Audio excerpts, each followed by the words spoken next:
NTR political ఎంట్రీపై మాట్లాడారు ఆయన సోదరి సుహాసిని. అవకాశం వచ్చినప్పుడు రాజకీయాల్లోకి వస్తారని, ప్రస్తుతం మాత్రం సినిమాల్లోనే బిజీగా ఉన్నారని అన్నారు ఆమె.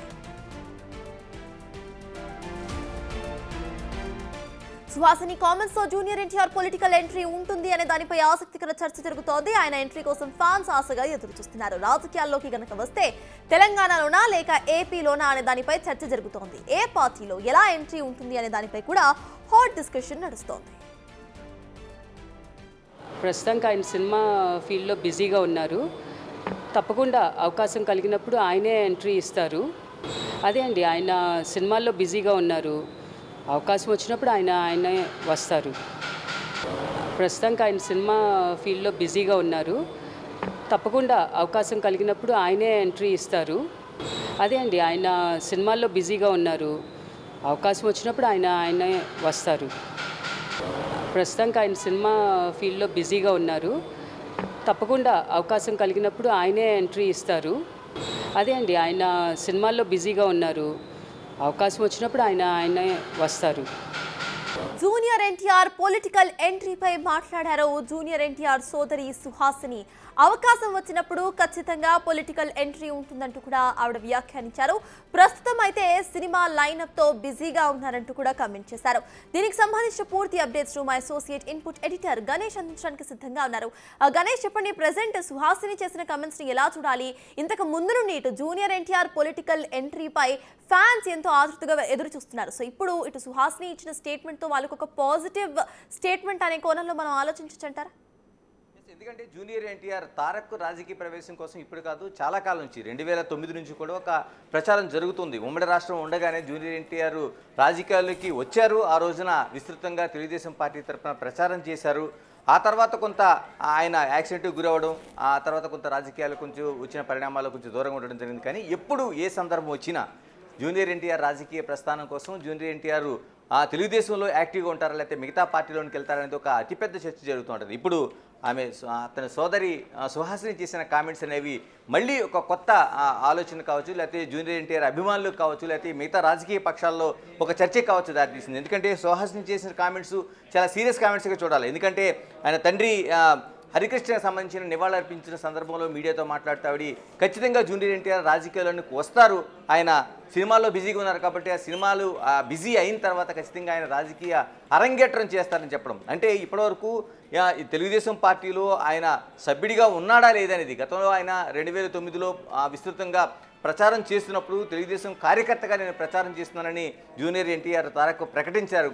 ఆ తర్వాత ఆయన ఆ సభ్యత్వం ఉందా లేదా అనేది ప్రశ్న కంటే తెలుగుదేశం పార్టీలో ఆయన ఇన్యాక్టివ్గానే ఉన్నారు. ఎందుకంటే ఆ పార్టీలో ఉండే అంతర్గత విభేదాలు కావచ్చు, లేకపోతే చంద్రబాబు నాయుడుతో ఉండే గ్యాప్ కావచ్చు, లేకపోతే మిగతా అనేక అంశాల్లోన చాలా వరకు దూరంగానే ఉంటూ వచ్చారు జూనియర్. సినిమాలకి కేవలం పరిమితమయ్యారు, సినిమాలపైన చాలా ఇంట్రెస్ట్ చూపిస్తున్నారు. ఈ విధంగా తన రాజకీయం జరుగుతుంది. కానీ ఇప్పుడు సుహాసిని చేసిన కామెంట్స్లో ఆయన సినిమాల్లో బిజీగా ఉన్నారు, ఈ బిజీ అయినట్టునే రాజకీయాలు ఎంట్రీ ఇస్తారని చెప్తున్న కామెంట్స్ ఏవైతే ఉన్నాయో ఇవి కీలకమైన చర్చకు దారితీస్తున్నాయి. ఎందుకంటే ఈ మధ్య కాలంలోనే జూనియర్ ఎన్టీఆర్కి సంబంధించిన ఒక విషయంలో, అంటే వార్ సినిమా షూటింగ్ సంబంధించిన ఏదైతే అనంతపురం ఎమ్మెల్యే దగ్గుపాటి వెంకటేశ్వర ప్రసాద్ చేసిన కామెంట్స్ రాష్ట్ర వ్యాప్తంగా సంచలనం కలిగించాయి. తారక అభిమానులు పూర్తిగా నిరసనలు తెలియజేశారు. ఎమ్మెల్యే క్షమాపణ చెప్పాలంటూ 2 రాష్ట్రాల్లో కూడా, అంటే హైదరాబాద్తో పాటు అనేక ప్రాంతాల్లో, ఆంధ్రప్రదేశ్లో ప్రత్యేకంగా జూనియర్ ఎన్టీఆర్ అభిమానులు చాలా వరకు నిరసనలు తెలియజేశారు. ఎమ్మెల్యే చేసిన కామెంట్స్ పైన వాళ్ళు విరుచుకుపడ్డారు, క్షమాపణ చెప్పాలన్నారు. దీనిపైన దగ్గుపాటి స్పందించారు. తర్వాత ఏదైతే ఆ కాల్ రికార్డ్స్ ఆ రోజున చేశాడో ఆయనతో సంబంధించిన వ్యక్తి దాన్ని మీడియాతో మాట్లాడడం జరిగింది. ఇలాగా అతిపెద్ద చర్చ అనేది జూనియర్ ఎన్టీఆర్ విషయంలో జరుగుతూ వచ్చింది. ఇప్పుడు ప్రత్యేకంగా అంటే ఎప్పటికప్పుడు, అంటే గతంలో కూడా మనం కొడాలి నానికి సంబంధించి, కొడాలి నాని జూనియర్ ఎన్టీఆర్కి చాలా సన్నిహితంగా ఉండే వ్యక్తి. చాలా వరకు ఆయన తెలుగుదేశం పార్టీ నుంచి వైసీపీకి వెళ్ళిన తర్వాత కూడా జూనియర్ ఎన్టీఆర్కి సంబంధించిన అనేక కామెంట్స్ చేయడం, ఆయన రాజకీయాల్లోకి వస్తారు, రావాలి, ఆయనకి సరైన ప్రాధాన్యత ఇవ్వటం లేదనేది, ఆయన వైసీపీలో ఉంటూ కూడా తెలుగుదేశం సంబంధించిన ఆయన జూనియర్ ఎన్టీఆర్ సంబంధించిన ప్రాధాన్యత ఇవ్వట్లేదు అనేది చాలా వరకు కొడాలి నాని చాలా వరకు ప్రచారం చేస్తూ వచ్చారు. అనేక విమర్శలు, చర్చ జరుగుతుంది. ఇప్పుడు తన సోదరి ఖచ్చితంగా సుహాసిని ఆమె చేసిన కామెంట్స్ కావచ్చు, ఆమె చేసిన ప్రకటన కావచ్చు, నేను నిజంగా మనం చెప్పాలంటే రాజకీయాలు ఇది విధానపరమైన ప్రకటన అనుకోవాలి. అంటే జూనియర్ ఎన్టీఆర్ ఖచ్చితంగా రాజకీయాల్లోకి వస్తారు, ఆయనకు ఆసక్తి ఉంది, ఈ సినిమాలు అయిన వెంటనే వస్తారనేది మనం ఆలోచించాల్సిన విషయం. ఎందుకంటే సుహాసిని కూడా మనకి 2018లో ఆవిడ తెలుగుదేశం పార్టీ నుంచి కూకట్పల్లి నియోజకవర్గం నుంచి పోటీ చేశారు టీడీపీ తరఫున. ఆవిడ టీడీపీలో ఇప్పటికీ యాక్టివ్ మెంబర్గా కొనసాగుతున్నారు ఉంది కాబట్టి నిజంగానే తెలుగుదేశంలో ఆయన వచ్చే అవకాశం ఉందా? ఎందుకంటే ఆవిడ తెలుగుదేశం పార్టీ సభ్యురాలుగానే కొనసాగుతున్నారు, తెలుగుదేశం కార్యక్రమాలు చాలా వరకు పాల్గొంటున్నారు. ఈ మధ్య కాలంలో అనేక కార్యక్రమాల్లో పాల్గొన్నారు. అంటే 2018లో ఓటమి చెందిన తర్వాత కూడా ఆమె అడపాదడప కార్యక్రమాల్లో పాల్గొంటున్నారు. తెలుగుదేశం సభ్యురాలుగానే ఉన్నారు. ఎందుకంటే ఆవిడ ఇతర పార్టీలతో ఎక్కడ సంబంధాలు లేవు, ఆమె తెలుగుదేశం సభ్యురాలుగానే కొనసాగుతూ వస్తున్నారు. ఇలాంటి సందర్భంలో ఆవిడ తన సోదరుడు తారక్ పైన చేసిన కామెంట్స్ ఏదైతే ఉన్నాయో, ఈ ప్రకటన ఏదైతే ఉందో ఖచ్చితంగా తెలుగుదేశం పార్టీలోనే యాక్టివ్ అవుతారా, తెలుగుదేశం పార్టీలోనే ఆయన యాక్టివ్గా ఉండి రాజకీయాలు నిర్వహిస్తారనేది ఒక చర్చ జరుగుతుంది. మరోవైపు ఇప్పటికి వచ్చిన గ్యాప్ ఏదైతే ఉందో, తారక్ అభిమానులు చాలా వరకు తెలుగుదేశం పార్టీకి మొన్న జరిగిన నిరసనలోన తెలుగుదేశం పార్టీని కూడా సోషల్ మీడియా వేదికగా తప్పుపట్టే పరిస్థితులు అనేది మనకు కనిపించింది. అంటే ఈ గ్యాప్లోన ఏమైనా కొత్త రాజకీయ ఆలోచనలు ఏమైనా, ఎందుకంటే రాజకీయాలు ఏమైనా జరగచ్చు, గుర్రం ఎగరవచ్చు అన్నట్టు రాజకీయాలు ఏమైనా జరగచ్చు. ఎందుకంటే ఆంధ్రప్రదేశ్ రాజకీయాలు కావచ్చు, తమిళనాడు రాజకీయాలు కావచ్చు, నటులు అంటే హీరోలుగా ఉండేవాళ్ళు కావచ్చు, ఒక ప్రజాదరణ ఉండే రాజకీయ నాయకులు పార్టీలు పెట్టడం, సక్సెస్ కావడం, తర్వాత అనేక సందర్భాలు ఉన్నాయి. ఎందుకంటే జూనియర్ ఎన్టీఆర్ తీసుకుంటే సీనియర్ ఎన్టీఆర్ ఆయన తెలుగుదేశం పార్టీ వ్యవస్థాపకుడిగా ఒక ప్రబంధం సృష్టించిన దాఖలాలు కావచ్చు, చిరంజీవి కావచ్చు, తర్వాత ఇప్పుడు పవన్ కళ్యాణ్ డిప్యూటీ సీఎంగా ఆంధ్రప్రదేశ్లో ఉన్న జనసేన అధినేత పవన్ కళ్యాణ్ కావచ్చు, ఇలాగా అనేక మంది పార్టీలు ఏర్పాటు చేశారు. ఈ మధ్యకాలంలో చూసుకుంటే మనకి దళపతి విజయ్ తమిళనాడులోనే ఏర్పాటు చేసిన పార్టీ వెట్రి కళగం కూడా ఒక సంచలనం కలిగిస్తుంది. ఎందుకంటే ఒక రాజకీయాలకి దగ్గరగా మళ్ళీ అంటే చాలా వరకు ఒక గ్యాప్ వచ్చింది మధ్యలోన. సినీ నాయకులు రాజకీయాలు, సినీ హీరోలు ఎవరైతే ఉన్నారో రాజకీయాలు పార్టీలు పెట్టడం కొంత గ్యాప్ వచ్చింది. మళ్ళీ పవన్ కళ్యాణ్ దాన్ని ఒక తిరగరాశారు. ఈ రోజున ఆంధ్రప్రదేశ్లో 100% ఆయనకి ఇచ్చిన సీట్లని గెలుచుకునే డిప్యూటీ సీఎంగా ఈరోజు ఉన్నారు. ఈ దశలోన మళ్ళీ రాజకీయ పార్టీలకి ఏదైతే ఉన్నారో ఒక సినీ హీరోలు ఆ ప్రస్థానం కొనసాగుతున్నట్టుగా మనం భావించాలి. అందులోనే విజయ్ పెట్టిన పార్టీ కావచ్చు, ఇవన్నీ కూడా కొనసాగుతున్నాయి. ఎగ్జాక్ట్లీ గణేష్, రీసెంట్గా ఇటు టీడీపీకి ఇటు ఎన్టీఆర్కి కొంత గ్యాప్ వచ్చినట్టుగా ఇటు ఫ్యాన్స్లో చర్చలు కనిపించాయి. పొలిటికల్ సర్కిల్స్లో కూడా ఇటు ఒక డిస్కషన్ అనేది నడిచింది. మరి ఒకవేళ కనుక జూనియర్ ఎన్టీఆర్ యొక్క రైట్ రాజకీయ ఎంట్రీపై ప్రస్తావన వచ్చింది కాబట్టి ఆయన టీడీపీతోనే టైఅప్ అయి ఉంటారా, లేకపోతే వేరే పార్టీస్తో కలిసి వస్తారా అనే కోణంలో కూడా ఆలోచించాల్సిన అవసరం ఉందంటారా?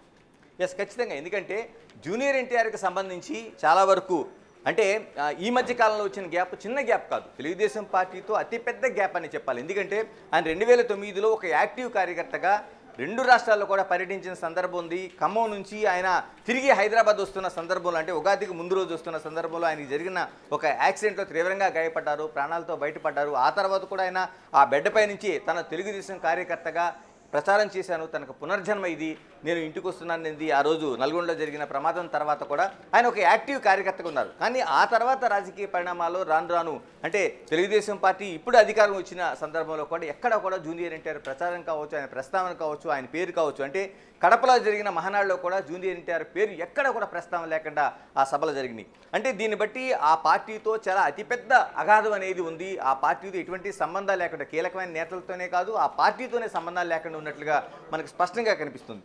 కానీ ఇలాంటి సందర్భంలోనే సుహాసిని ఆమె తెలుగుదేశం పార్టీతోనే కొనసాగుతున్నారు, తెలుగుదేశం పార్టీతోనే ఆవిడ ఉన్నట్టుగా ఇప్పటివరకు ఉంది, ఎక్కడ ఇతర రాజకీయ పార్టీలతో లేరు. ఈ బేరీజ్ వేసుకుంటే మనం టోటల్గా ఆమె చేసిన ప్రకటన అంటే ఖచ్చితంగా తెలుగుదేశంలోనే యాక్టివ్ అవుతారనే ఆలోచన అయితే మనం ఆలోచించాల్సిన అవసరం ఉంది. కానీ జూనియర్ ఎన్టీఆర్ అభిమానులు ఈ మధ్యకాలంలో జరిగిన రాద్ధాంతం కావచ్చు, లేకపోతే ఎమ్మెల్యే ప్రసాద్ పైన జరిగిన నిరసనలు కావచ్చు, ఇవన్నీ చూసుకుంటే తెలుగుదేశం పార్టీకి జూనియర్ ఎన్టీఆర్ అభిమానులకు మధ్య ఒక అతిపెద్ద రేఖ అనేది మనకి ఖచ్చితంగా కనిపిస్తుంది. దీన్ని ఆలోచన చేస్తే నిజంగానే జూనియర్ ఎన్టీఆర్ తెలుగుదేశం పార్టీలోనే ఉంటారా, యాక్టివ్ అవుతారా, లేకపోతే ఇతర పార్టీలకి వెళ్ళే అవకాశం ఉందా, ఇది కూడా ఆలోచించాల్సిన అవసరం. ఎందుకంటే ఆయన మేనత్త పురంధేశ్వరి బీజేపీలో యాక్టివ్గా ఉన్నారు, మొన్నటి వరకు రాష్ట్ర అధ్యక్షులుగా చేశారు. ఇవన్నీ ఉన్నాయి కాబట్టి ఇతర పార్టీ ఆలోచనలు ఏమైనా ఉన్నాయనేది కూడా మనం ఆలోచించాల్సిన అవసరం ఉంది. Exactly Ganesh, please be on hold. ఒకసారి సుహాసిని ఏమన్నారో మళ్ళీ ఒకసారి చూద్దాం. ఆయన సినిమా ఫీల్డ్లో బిజీగా ఉన్నారు, తప్పకుండా అవకాశం కలిగినప్పుడు ఆయనే ఎంట్రీ ఇస్తారు. అదే అండి, ఆయన సినిమాల్లో బిజీగా ఉన్నారు, అవకాశం వచ్చినప్పుడు ఆయనే వస్తారు. ప్రస్తుతానికి ఆయన సినిమా ఫీల్డ్లో బిజీగా ఉన్నారు, తప్పకుండా అవకాశం కలిగినప్పుడు ఆయనే ఎంట్రీ ఇస్తారు. అదే అండి, ఆయన సినిమాల్లో బిజీగా ఉన్నారు, అవకాశం వచ్చినప్పుడు ఆయనే వస్తారు.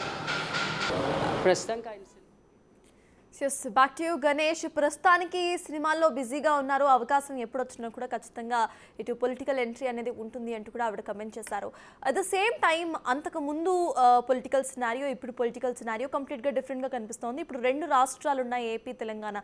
సో ఏపీ నుండి ఆయన ప్రాతినిధ్యం వహిస్తారా, తెలంగాణ నుండి ఆయన ప్రాతినిధ్యం వహిస్తారా అనేది కూడా పొలిటికల్ సర్కిల్స్లో, ఫ్యాన్స్లో మేజర్గా చర్చకు వచ్చే విషయం. సో దాని గురించి అంటే ఎలా ఆలోచించాలంటారు? ఆయన తెలంగాణలో వస్తారా రాజకీయ ఎంట్రీ, ఆర్ఎల్స్ ఏపీలో వస్తారా? సుహాసిని కామెంట్స్ మనం చూస్తే ముందుగా ఆయన సినిమాల్లో బిజీగా ఉన్నారు, రాజకీయాల్లోకి ఖచ్చితంగా వస్తారు అనేది. కానీ ఏ పార్టీ ఏమిటి అనేది చాలా ఇతిమితంగా ఆవిడ మాటలు చెప్పడం జరిగింది.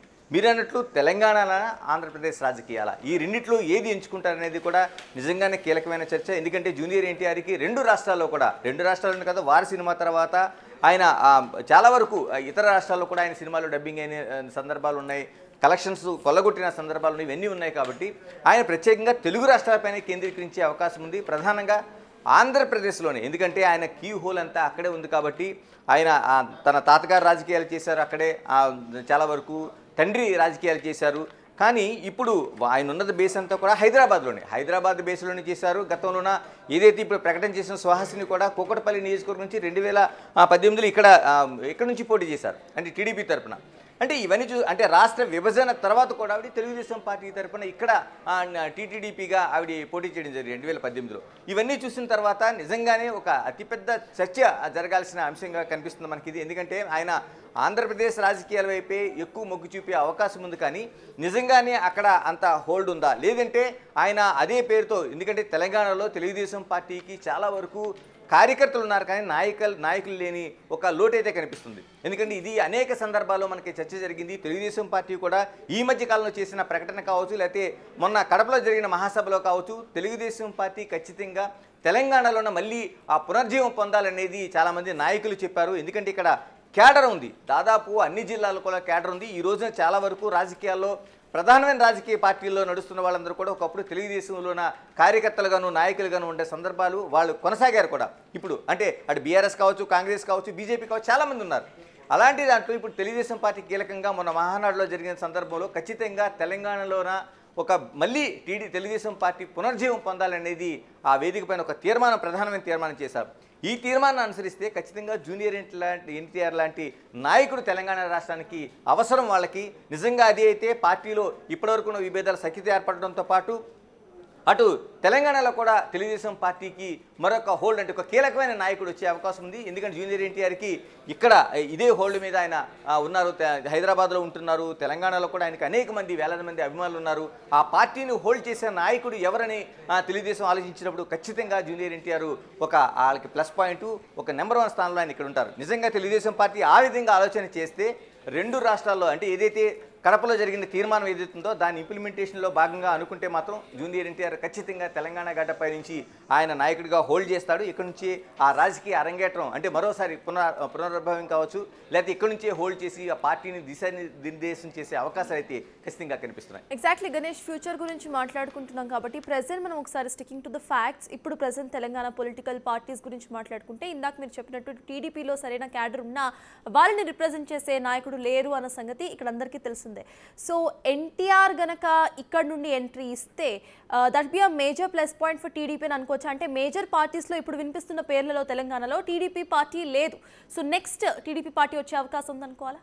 అంటే ఇప్పటికిప్పుడు పార్టీ అంటే ఇంత ఒక కాంగ్రెస్ వర్సెస్ కాంగ్రెస్ ప్రధానంగా లీడ్ చేస్తుంది, రాష్ట్రంలో అధికారంలో ఉంది. మరోవైపు బీఆర్ఎస్, బీజేపీ, ఈ 3 త్రిముఖ పోటీగా జరుగుతున్న ఆ సందర్భంలోన ఇప్పుడు నిజంగా తెలుగుదేశం వచ్చి నెక్స్ట్ ఎన్నికల్లో అధికారం చేపడుతుంది అనేది మనం నిజంగానే రాజకీయాల్లో అతిపెద్ద ఆలోచన కానీ అతిపెద్ద ఒక మార్పు కానీ చూడాలి. కానీ అంత అవకాశం ఉంటుందని చెప్పలేం. కానీ తెలుగుదేశం పార్టీ పూర్తిగా తెలంగాణలో జీరో అయిపోయింది. ఎందుకంటే ఇక్కడ రాష్ట్ర కార్యాలయం హైదరాబాదులో ఉంది తప్పించి ఎన్టీఆర్ భవన్, ఇక్కడ నిజంగానే కార్యకర్తలు ఉన్నా ఇక్కడ రాని పరిస్థితి, నాయకులు వచ్చి ఒక గెస్ట్ హౌస్గా ఉపయోగించుకుంటున్న పరిస్థితి మాత్రమే మనకు కనిపిస్తూ ఉంటుంది. ఎందుకంటే ఎన్టీఆర్ భవన్ అనేది ఉమ్మడి రాష్ట్రంలో ఒక కీలకంగా నడిపించిన ఒక కార్యాలయం. అలాంటి కార్యాలయం ఈ రోజున కేవలం అక్కడ వచ్చి ముఖ్య నాయకులు వచ్చి చిన్న చిన్న సభలు సమావేశాలు ఏర్పాటు చేసుకోవడం తప్ప మిగతా దేనికి లేదు. ఒకప్పుడు రాజకీయాలకు చక్రం తిప్పిన పార్టీ ఇక్కడి నుంచి టికెట్ల పంపిణీ ఉమ్మడి రాష్ట్రంలోన అంటే రాష్ట్ర విభజన తర్వాత కూడా ఆ స్థాయిలో చేయగలిగిన ఆ కార్యాలయం ఈ రోజున చూస్తే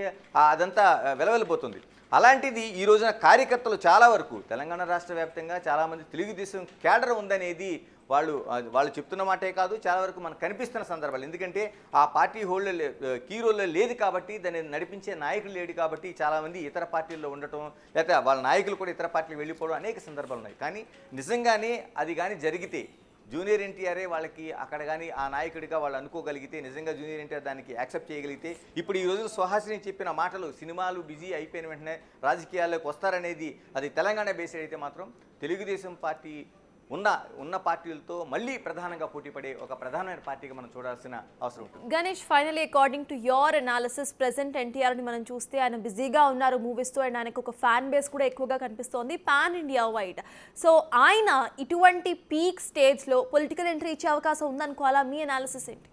ఖచ్చితంగా, ఎందుకంటే ఇది ఇప్పటిదే కాదు, ఆయనకి ఇంకా పీక్గా ఉన్న టైంలో, అంటే ఆయన వచ్చిన వరుస విజయాలు వస్తున్న దశలో కూడా 2009లో ఆయన ఒక పీక్ దాంట్లో ఉన్న సందర్భంలో కూడా తెలుగుదేశం పార్టీ కోసం ఆయన సినిమా షెడ్యూల్స్ అన్ని పక్కన పెట్టి ఆయన ఆ రోజున యమదొంగ లాంటి ఒక సూపర్ డూపర్ సినిమాల్లోన చాలా పైకి దూసుకెళ్ళిపోతున్న సందర్భంలో కూడా ఆయన దాన్ని అంతా పక్కన పెట్టి కాకి దుస్తులు ధరించి, ఎందుకంటే తాతగారు పోలికలతో సీనియర్ ఎన్టీఆర్ పోలికలతో ఉన్న ఒక నటుడిగా ఆయన, ఎందుకంటే కుటుంబం అంతా ఆ విధంగానే ఉంటుంది ఆయనకి, అందుకని ఆ పేరు కూడా జూనియర్ ఎన్టీఆర్గా సీనియర్ ఎన్టీఆర్ నామకరణం చేశారంటారు. ఇలాంటిది ఆయన తాతగారు ఏదైతే ఆ రోజున పార్టీ 80వ దశకంలో తెలుగుదేశం పార్టీ ఆవిర్భావంలో కాకి దుస్తులు ధరించి ఒక రాష్ట్రం అంతా ఉమ్మడి రాష్ట్రంలో ప్రచారం చేసి ఒక ప్రపంచంలో పార్టీని నిలబెట్టారో అదే సూచనగా చేస్తూ ఆయన కూడా కాకి దుస్తులు ధరించి ఆ రోజున మొత్తం రాష్ట్రం అంతా ప్రచారం చేశారు, అంటే ర్యాలీలు నిర్వహించారు.